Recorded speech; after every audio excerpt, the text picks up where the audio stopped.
इस बार का जो विशेष संक्षिप्त पुनरीक्षण कार्यक्रम है यह दो कारणों से विशेष है। पहला ये कि जो अर्हता तिथि में बदलाव की गई है, यह पहला बार ऐसा अवसर है जिसमें 4 अर्हता तिथि के आधार पर पुनरीक्षण कार्यक्रम का आयोजन किया जाएगा। यूँ तो हमारा जो फॉर्म है जो अभी प्राप्ति और निष्पादन होगा उसकी अर्हता तिथि 1 जनवरी है, लेकिन इस संक्षिप्त पुनरीक्षण के दौरान हमें 1 अप्रैल, 1 जुलाई और 1 अक्टूबर की अर्हता तिथि के आधार पर भी फॉर्म प्राप्त होंगे जो हमें प्राप्त करने हैं, और जो दावा आपत्तियां हमें प्राप्त होगी उसे डिस्चार्ज भी करना है, लेकिन उसका डिस्पोजल जो है उस अर्हता तिथि के शुरू होने के बाद आगे का उसका प्रोसेस और निष्पादन होगा। हमको ये ध्यान में रखना है कि फॉर्म हमको 1 जनवरी की अर्हता, 1 अप्रैल की अर्हता, 1 जुलाई की अर्हता और 1 अक्टूबर की अर्हता तिथि, चारों तिथियों के आधार पर हमको फॉर्म प्राप्त करना है। यानी कि 1 जनवरी को जब उनकी 18 वर्ष हो जाएगी उस आधार पर अभी हमारा डिस्पोजल का कार्यक्रम चलेगा। 1 अप्रैल 2023 को जब उनका उम्र 18 वर्ष हो जाएगा तब 1 अप्रैल के बाद उस फॉर्म का प्रोसेसिंग और उसका डिस्पोजल होगा। उसी तरह से 1 जुलाई और उसी तरह से 1 अक्टूबर के बाद का जो भी की अर्हता तिथि के आधार पर जो भी एप्लीकेंट्स है या जो जिन्होंने भी दावा आपत्ति किया है उनकी उम्र यदि 18 वर्ष पूरी हो रही है उस समय हम लोग उसका फॉर्म का प्रोसेसिंग करेंगे, उसको डिस्पोजल करेंगे। लेकिन चारों अर्हता तिथि के आधार पर हम लोगों को फॉर्म प्राप्त करना है। दूसरा जो महत्वपूर्ण बदलाव किया गया है वो प्रपत्र 6, 7, 8, ठीक है।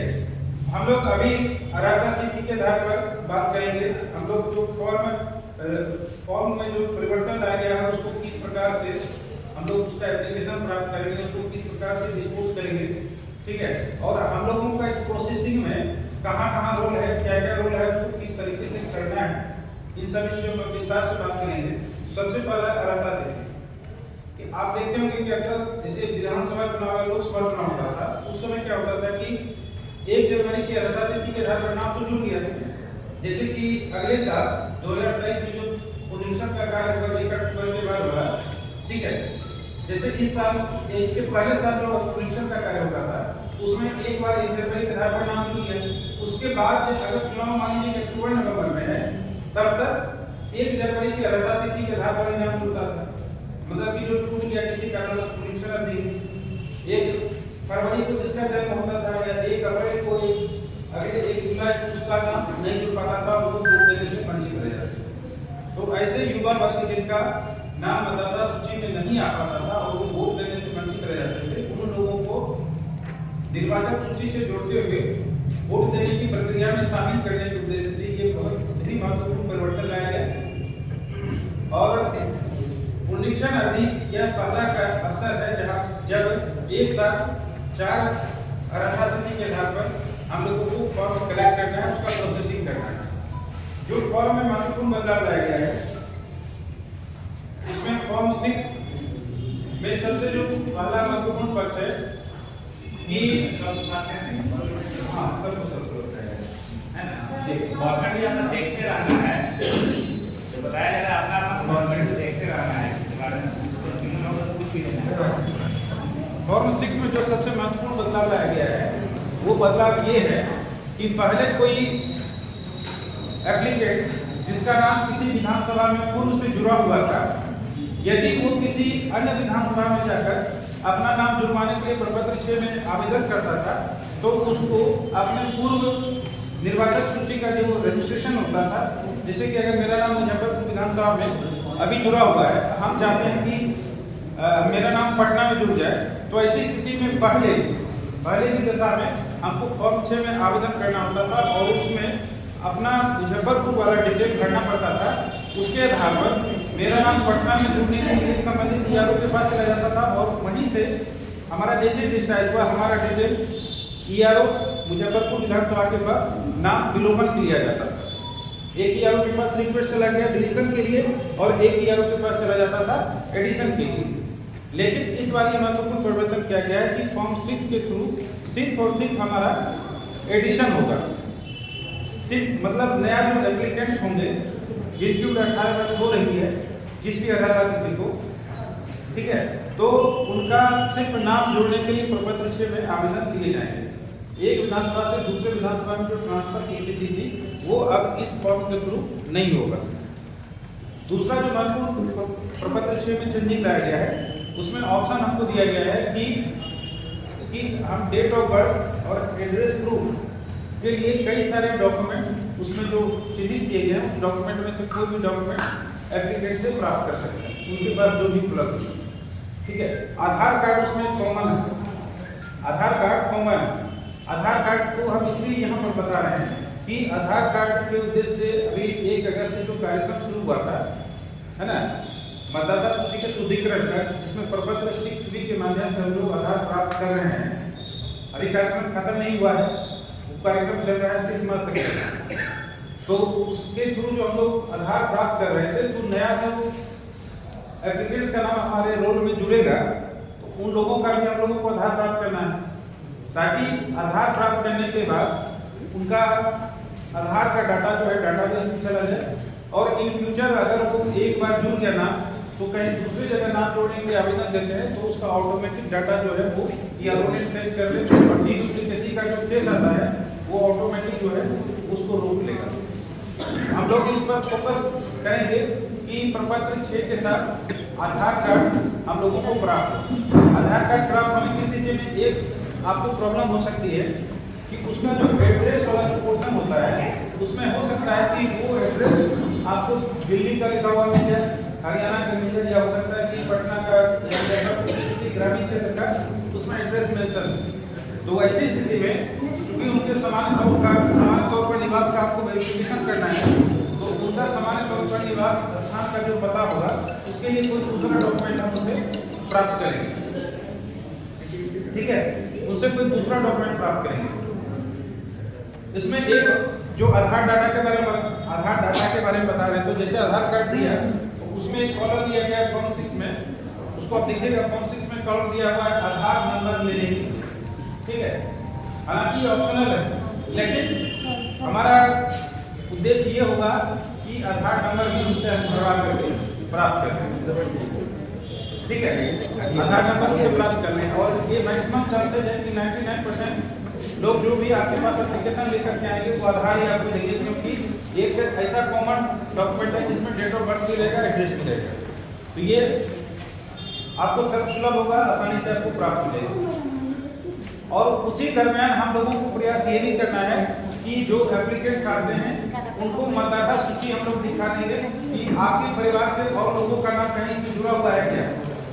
ठीक है, यदि जुड़ा हुआ है तो उसको खोजने के लिए देंगे, और यदि आपको ऐसा लगता है कि इन लोगों का आधार संख्या हम लोगों को अब तक प्राप्त नहीं हुआ है तो उनसे रिक्वेस्ट कर उन लोगों के आधार के संबंध में भी सूचना तत्काल प्राप्त कर लेना है। ठीक है, तत्काल प्राप्त कर लेना है, क्योंकि ये अभियान 1 महीने तक चलना है। तो इस दौरान हम लोग जितना ज्यादा से ज्यादा मतदाताओं से जुड़ेंगे उतना ही हम लोगों के लिए फायदेमंद है। आधार डाटा भी कलेक्शन होगा और फॉर्म भी हम लोग सही प्राप्त कर सकेंगे ज्यादा से ज्यादा संख्या। उसमें फिर देखिएगा एक कॉलम दिया हुआ है रिलेटिव के इपिक कार्ड का उसमें डिटेल लिखने का, वोटर आई कार्ड का डिटेल लिखने का।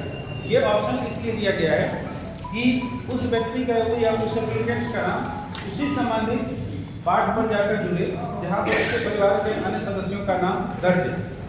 ठीक है, उसके परिवार के अन्य सदस्यों का नाम दर्ज है। जनरली होता क्या है शहरी क्षेत्र में खासकर, जैसे कि एक ही बूथ पर कई सारे बीएलओ बैठे रहते हैं। ठीक है, और वहां पर कोई एक एप्लीकेंट अपना फॉर्म 6 लेकर के पहुंचा और किसी को दे दिया बीएलओ को। अब उनको लगता है कि अच्छा ये पास ही के एरिया का तो है, वो अपना फॉर्म ले लिया बिना वेरिफिकेशन के कि एड्रेस एक्चुअल में हमारे पार्ट के अंदर आ रहा है या नहीं आ रहा है। ठीक है, और वो अपना ले करके उसको डिस्चार्ज करने के लिए फॉर्म को बढ़ा दिए। बीएलओ के स्तर से वो फॉर्म होते हुए आता है, इसमें लगता है कि सही होगा, वो आगे प्रोसेस होते हुए जुड़ जाता है। लेकिन यहाँ पर ये ध्यान रखने की आवश्यकता है कि जो भी फॉर्म हम लोगों के पास आ रहा है, ठीक है, वो एक्चुअल में हमारे बूथ का जो एरिया है उस एरिया के अंदर उसका आवास पड़ रहा है या नहीं पड़ रहा है। तो ये हमारा वेरिफिकेशन के दौरान जो हम लोग कार्य करेंगे उस दौरान ही उस चीज को ध्यान में रखना होगा। नहीं तो स्थिति ये है कि जैसे कई सारे बूथ में हम स्वयं घूम रहे थे तो पता ये लग रहा था कि एक ही गली में एक घर जो है एक घर किसी बूथ में, दूसरे घर किसी बूथ में, एक ही घर के पति पत्नी का भी अलग अलग। ठीक है, तो यहाँ पर ये सावधानी बरतनी है। इसीलिए ईसीआई इस बार एक ऑप्शन दे दिया है वोटर आई कार्ड का, परिवार की कोई सदस्य जिनका नाम मतदाता सूची में जुड़ा हुआ उसका अगर एपिक नंबर यहाँ पर दे दिया जाता है तो वैसी स्थिति में उसके एपिक नंबर के आधार पर उसका बूथ सर्च किया जाएगा और उससे संबंधित बूथ अलॉट कर दिया जाएगा, ताकि उसका नाम यदि कहीं जुड़े तो उसी परिवार के साथ में रहे, इधर उधर न जाए। ठीक है, उसके बाद आपको फॉर्म 6 प्राप्त करने के लिए ये आपको जो फॉर्म दिया गया है इसको निश्चित रूप से आप आवेदन फिलअप कराइएगा। आपको ऐसा हो सकता है कि ऐसा लगे कि जरूरा या दिया हुआ है ही, इसमें हम डिस्चार्ज कर देंगे चला जाएगा, लेकिन एक बात ध्यान रखना है कि हम रेलवे स्टेशन जाते हैं टिकट कटाने के लिए, ठीक है, 1000-2000 रुपये का टिकट, मान लीजिए दिल्ली जाना है, क्या करते हैं उसको पैसा देकर बोलते हैं ऐसा कि भाई हमको दिल्ली जाना है, टिकट दे दीजिए। एक फॉर्म देता है भरने के लिए, या बैंक ही जाते हैं 50 रुपये हमको अपने अकाउंट में जमा करना है, तो हम एक बैंक में एक फॉर्म दिया जाता है, उस फॉर्म को भर करके काउंटर में देते हैं, तभी वो पैसा हमसे लेकर के जमा करता है। उसी तरह से आपको फॉर्म भरा हुआ फॉर्म देगा ताकि आपको ये पता रहे कि उसका नाम उसने क्या अपना मिश्रण किया है, उसने जो फोटो दिया है वो सही दिया है या नहीं। ये उसकी जिम्मेवारी है ना कि हमारी जिम्मेवारी है फॉर्म सही भरा। तो फॉर्म उससे सही भरवा करके लेना है, उसका उसमें सिग्नेचर होना चाहिए और वो डॉक्यूमेंट और वो जो फॉर्म है उसके साथ जो वो डाटा डॉक्यूमेंट अटैच कर रहा है, डेट ऑफ बर्थ का और एड्रेस प्रूफ का, वो चीज़ें भी उसमें सही तरीके से लगी हो और उस आपको चेक जांच करके उसको मिलान कर लेना है, डेट ऑफ बर्थ सही भरा हुआ है कि नहीं, नाम सही भरा हुआ है या नहीं, ठीक है। और वो डॉक्यूमेंट सब अटैच करते हुए आपको आगे डिजिटाइज करने के लिए प्रोसेस कर देना है। उसमें एक चीज़ देखना है, ध्यान रखना है कि जो फॉर्म के साथ डाटा डॉक्यूमेंट आपको मिल रहा है, आधार कार्ड का हो चाहे जन्म तिथि का हो या एड्रेस प्रूफ का हो, उसमें उसका स्व हस्ताक्षर होना चाहिए, वो मतलब सेल्फ अटेस्टेड होना चाहिए, स्व भी प्रमाणित होना चाहिए संबंधित एप्लीकेंट का। फॉर्म 7 जो है उसमें आपको 3 तरह से आक्षेप का ऑप्शन दिया जाए, ठीक है, कि एक मतदाता जिसका नाम किसी पार्टी की मतदाता सूची में वो स्वयं आक्षेप कर रहा है कि मेरा नाम मतदाता सूची से हटा दिया जाए। क्यों? हो सकता है कि उसका नाम किसी और पार्ट में भी जुड़ा हुआ, या हो सकता है वो शिफ्ट कर रहा हो, ठीक है। तो एक व्यक्ति स्वयं अपना नाम मतदाता सूची से हटाने के लिए आवेदन करता है तो प्रपत्र 7 में करेगा। दूसरा उसका विषय कि हम किसी दूसरे मतदाता के संबंध में आक्षेप डालते हैं कि इनका नाम मतदाता सूची में नहीं जुड़ा होना चाहिए क्योंकि ये सामान्य तौर पर यहाँ निवास नहीं करते हैं, यानी कि शिफ्ट कर जाएंगे। ये दूसरा रीजन हो सकता है कि वो एक्सपायर कर जाएंगे, या तीसरा रीजन ये हो सकता है कि उनका नाम मतदाता सूची में 2 स्थानों पर जुड़ा हुआ है, दोहरी प्रविष्टि का केस है।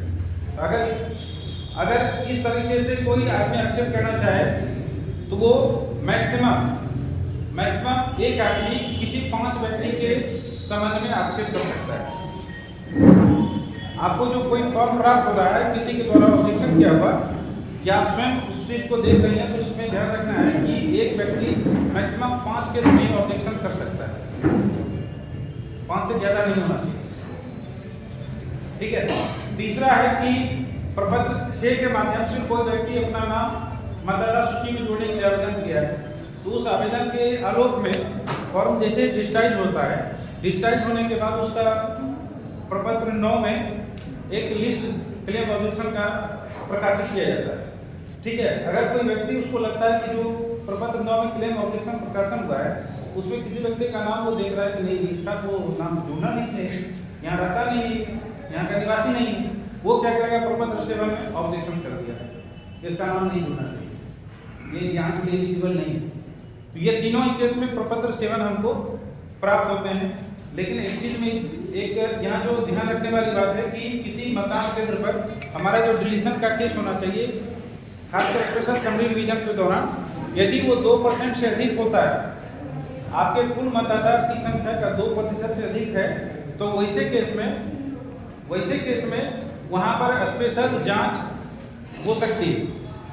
यदि आपने डिलीशन किसी परिस्थिति में 2% से अधिक करने के लिए आवेदन प्राप्त किया है तो ऐसी स्थिति में उस बूथ पर स्पेशल जांच किया जा सकता है, चाहे वो रोल ऑब्जर्वर के द्वारा हो, चाहे वो डिस्ट्रिक्ट इलेक्शन ऑफिसर के द्वारा हो, चाहे वो ईआरओ के स्वयं जाकर के करें, वहाँ पर स्पेशल जांच किया जा सकता है।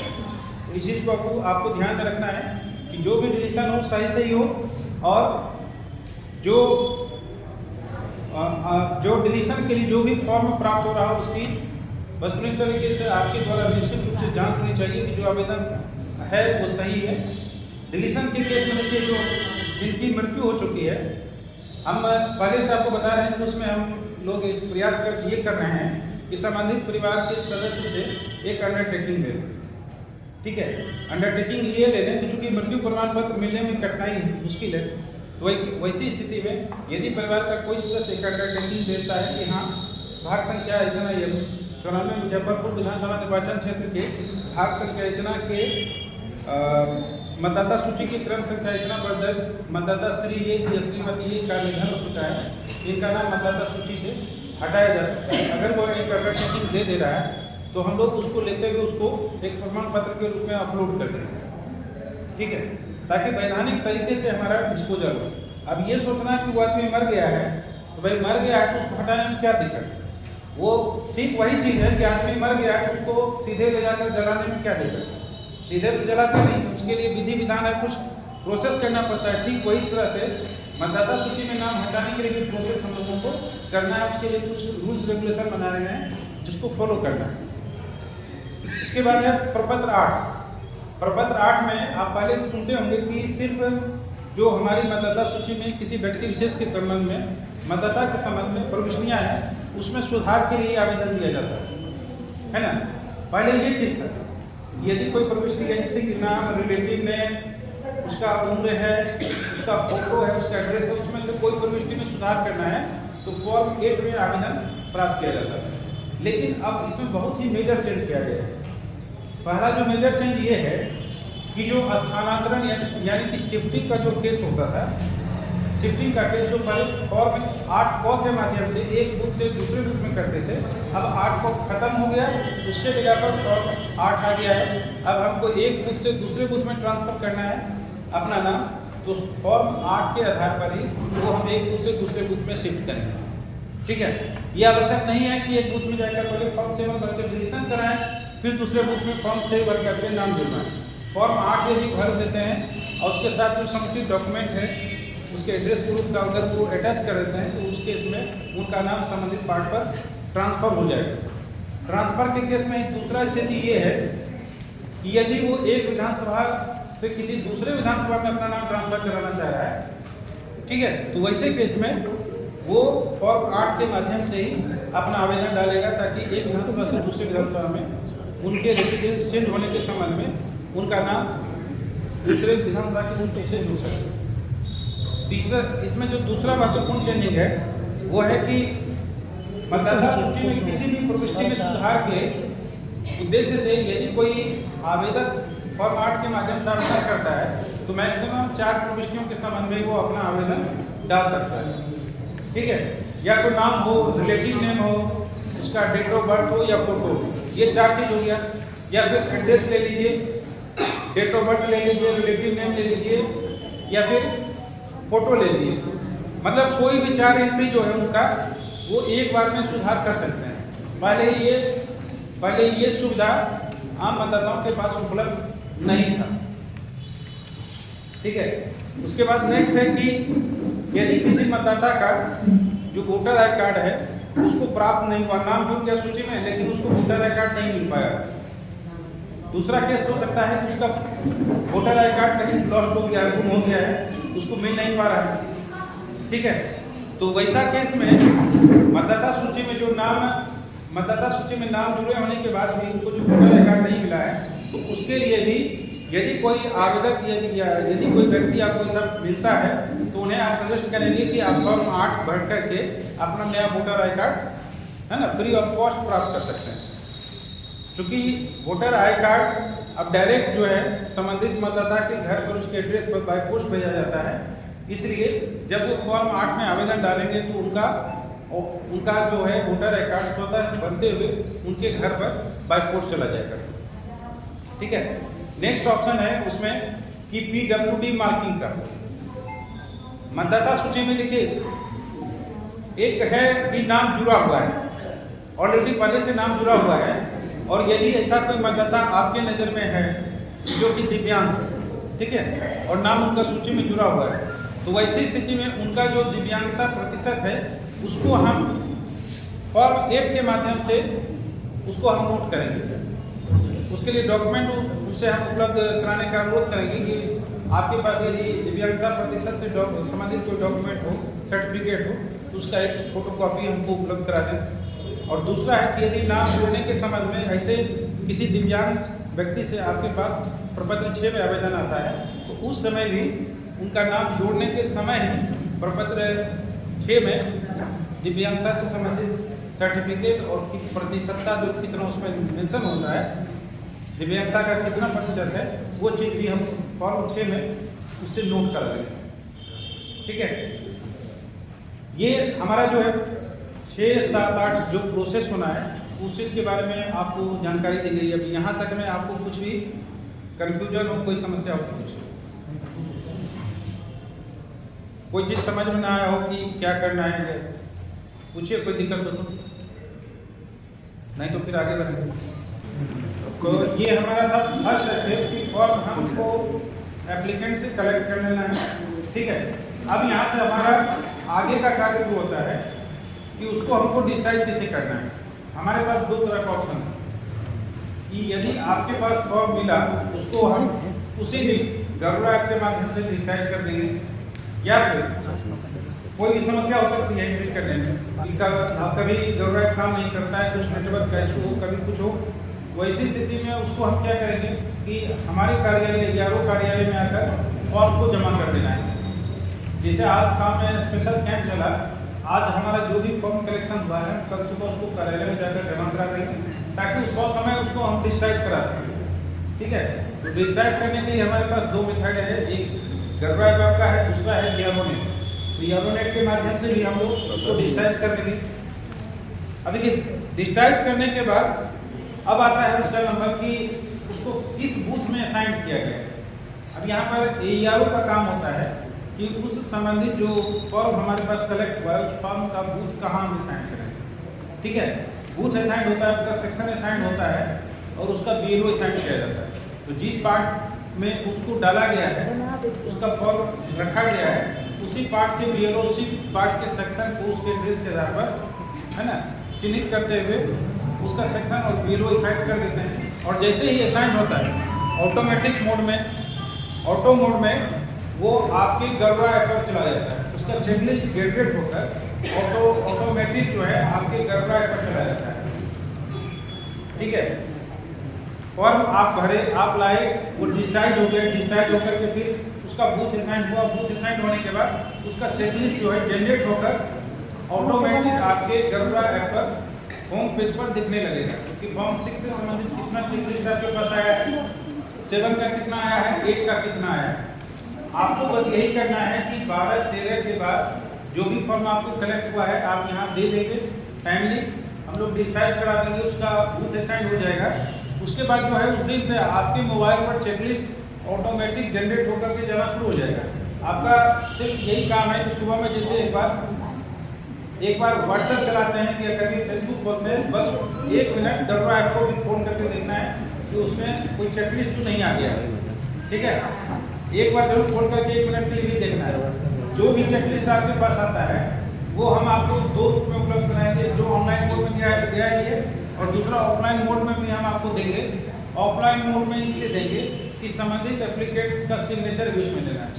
ठीक है, और वो सिग्नेचर हम तभी ले पाएंगे जब हम उनसे मिलकर उसके फॉर्म से संबंधित जो भी एंट्री हुई है, ठीक है, उसने भर करके सही दिया। ठीक है, 2 ऑप्शन तरह की बात हो सकती है, उसने भरकर सही दिया लेकिन बाय द वे एंट्री करने के क्रम में कुछ मिस्टेक से उसके नाम में गलती हो गई या उसके फादर नेम में गलती हो गई या उसके उम्र में गलती हो गई बाय मिस्टेक, या फोटो जो है स्कैन सही से नहीं पाया, धुंधला हो गया। तो वैसे स्थिति में उसको चेक करने के लिए चेकलिस्ट के माध्यम से हमारे पास फिर एक ऑप्शन दिया जाता है कि यदि एंट्री के क्रम में कोई त्रुटि हो गई हो तो उसको संबंधित एप्लीकेंट से मिलकर दिखा करके उसकी जाँच करा करके उनका हस्ताक्षर प्राप्त कर लिया जाना है। और यदि कोई त्रुटि है तो उसको उसी चेकलिस्ट में सुधार किया जाता है। ठीक है, अब जैसे कि उस चेकलिस्ट जो आपको मिला है फॉर्म 6 के चेकलिस्ट में आप लोग देखें कि उसमें फोटो को संबंधित एप्लीकेंट्स का फोटो रहता है, उसका नाम, उसका रिलेटिव नेम, उसका डेट ऑफ बर्थ, उसका एड्रेस, ये सारा अपने रहता लिखा हुआ है। बाई द वे मान लीजिए कि उसके नाम में कुछ गलती हो गई तो नीचे में देता है ऑप्शन कि if any correction needed, correction जिसमें आवश्यकता है। यदि नाम में आवश्यकता है तो सिर्फ नेम का भरना है, यदि एड्रेस में कहीं एरर है तो सिर्फ एड्रेस वाला कॉलम भरना है। ध्यान ये रखना है कि जो भी एड्रेस को वो दर्शा रहे हैं या उस आवेदन में जहाँ पर चेकलिस्ट में आपको जहाँ पर कोई एंट्री गलत दिखाई पड़ा उससे संबंधित उनसे डॉक्यूमेंट कहिएगा, प्रोड्यूस कीजिए कि इसका हम मिलान कर सकें कि जो आप दावा कर रहे हैं कि मेरा एड्रेस ये होना चाहिए सही है। ठीक है, जो उनके द्वारा डॉक्यूमेंट प्रोड्यूस किया जाएगा उस डॉक्यूमेंट की ओरिजिनलिटी का भी जांच कर लेना है और जो चेकलिस्ट में यदि कोई एरर है तो उसकी भी जांच कर लेना है। उसके बाद संबंधित एप्लीकेंट से सिग्नेचर ले लेना है, अपना सिग्नेचर प्राप्त कर लेना है। यहाँ पर सुविधाजनक आपको ये रहेगा कि चेकलिस्ट में संबंधित एप्लीकेंट्स का फोन नंबर भी रहता है। ठीक है, तो यदि आप उससे संपर्क कर लेंगे फोन से भी तो भी वो आपसे आकर के मिलेगा, अपने डॉक्यूमेंट लेकर के आ जाएगा। आपको उसका एड्रेस वेरीफाई कर लेना है, उसका डेट ऑफ बर्थ, नाम, फोटो, ये सारा कुछ मिला करके वेरीफाई कर लेना है, उसका ओरिजिनल डॉक्यूमेंट चेक कर लेना है और इस तरह से आपको चेकलिस्ट पर सिग्नेचर जो प्राप्त होगा वो चेकलिस्ट वापस हमको डॉक्यूमेंटेशन के लिए कार्यालय में जमा कर दीजिएगा और उसका जरूरा ऐप के माध्यम से यदि आप चाहें तो उसी दिन उस चेकलिस्ट को भी वेरीफाई करते हुए वहाँ से सबमिट कर दीजिएगा। अब आपके पास चेकलिस्ट जब वेरिफिकेशन हो गया तो दो रास्ता है फिर कि गरुड़ा ऐप से या तो उस चेकलिस्ट को मिलान करके यदि करेक्शन है तो करेक्शन कर देंगे, यदि सब कुछ ओके है तो वहीं से ओके वेरीफाइड लिखते हुए उसको सबमिट कर दीजिएगा। आपका जो फील्ड वेरिफिकेशन का काम है वो यहाँ पर पूरा हो जाता है, कंप्लीट हो जाता है। नहीं तो यदि आपने गरुड़ा से नहीं किया वही चेकलिस्ट आप हमको हमारे पास जमा कर देंगे और उस चेकलिस्ट के मुताबिक आपने जो भी डिटेल भरा है कि आपने नाम को स्वीकृत करने की अनुशंसा की है तो उस अनुशंसा के आलोक में उसको हम लोग आगे प्रोसेस करेंगे। यदि आपका ये कहना है कि नहीं संबंधित एप्लीकेंट मेरे खुद का नहीं है तो उस स्थिति में फिर हम लोग उस फॉर्म को वापस रीअसाइन के लिए भेजेंगे। रीअसाइन के लिए भेजेंगे कि उसका बूथ गलती से किसी दूसरे स्थान पर अलॉट हो गया है, ये असाइन हो गया है, तो वैसी स्थिति में उसको फिर से हम लोग रीअसाइन करेंगे, फिर से नए डीलर के पास उसको भेजेंगे। तो हमारे पास फॉर्म डिस्पोजल होने से पहले कई स्तर पर चेकिंग की व्यवस्था है कि किसी व्यक्ति का गलती से गलत नाम न जुड़ने पाए, किसी के नाम में कोई त्रुटि ना हो। यदि डिवीजन के किसी क्रम में जो किसी व्यक्ति का नाम गलत तरीके से कटने की स्थिति में उसको हम लोग चेक कर सकें। ठीक है, ये चेक और बैलेंस का बहुत अच्छा इसमें सिस्टम बनाया गया है और हम लोगों को पहले नियमानुसार इसी प्रोसेस में कार्य करना है। यदि अब तक में आप लोगों को कुछ समझने में दिक्कत हो तो एक बार आप पूछ सकते हैं। इसलिए होता है कि अपना जो बोल रहे हैं पूरी नियम नहीं देख रहे हैं, नोट कर रहा है क्या रहेगा ना। हम लोग कहीं मीटिंग जाते हैं तो हम डायरेक्ट नहीं करते हैं, जो आदमी बोल रहा है वो नोट करते हैं। ये होगा कि यहाँ से जाने पर नहीं अगर होगा तो ऐसा एक पेज का अपना बना लेना है बोल्ड है, मान लीजिए हम फॉर्मेट से दिए समझ लिया बात करना है कि करना है एक पेज का कम बढ़ा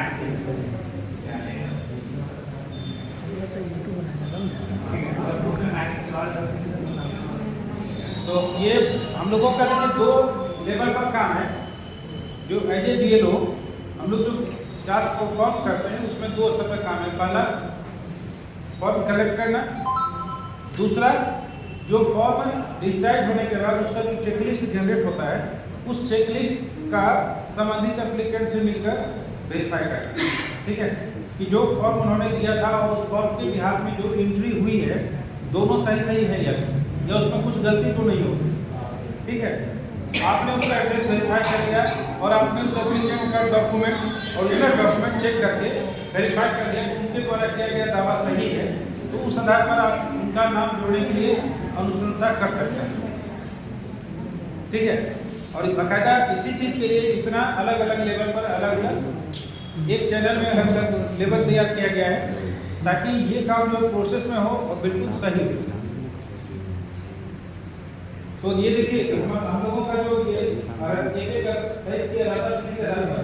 जो पुनरीक्षण कार्यक्रम चलना है ये 9 नवंबर से स्टार्ट हो चुका है। 8 दिसंबर तक दावा पति प्राप्त किया जाना है। इस एक महीने के समय में 12 और 13 नवंबर, 12-13 नवंबर परसों है, परसों तक 12-13 नवंबर को स्पेशल कैंप डे है। उसके बाद दिसंबर महीने में 3 और 4 दिसंबर को स्पेशल कैंप है। उस दिन सभी ये लोग बूथ पर रहेंगे और क्योंकि इसका राज्य स्तर पर बड़े पैमाने पर व्यापक प्रचार प्रसार हो रहा है, तो अगर यदि आप लोग उस दिन एब्सेंट रहते हैं, हम लोग दिन भ्रमण करेंगे, तो यदि कहीं किसी जगह से कंप्लेन आया तो कंप्लेन सिर्फ हमारे यहाँ नहीं है, वो उसी स्तर तक जाता है। कहीं भी उस दिन लोग फोन घुमा लेते हैं, इसलिए सतर्क रहना है। बूथ पर अपने बूथ पर रहेंगे, जहाँ भी होगा हम लोग औचक निरीक्षण करेंगे। कंप्लेन नहीं आना चाहिए, इसको ध्यान रखिएगा। और जहाँ तक हो सके फॉर्म 12-13 को जो कैंप होगी, फॉर्म कलेक्ट करने के बाद अगले दिन आप लोग कार्यालय में जमा कर दीजिएगा, ताकि इस समय हम लोग उसको डिस्चार्ज कराते हुए डिस्पोज कर सकें।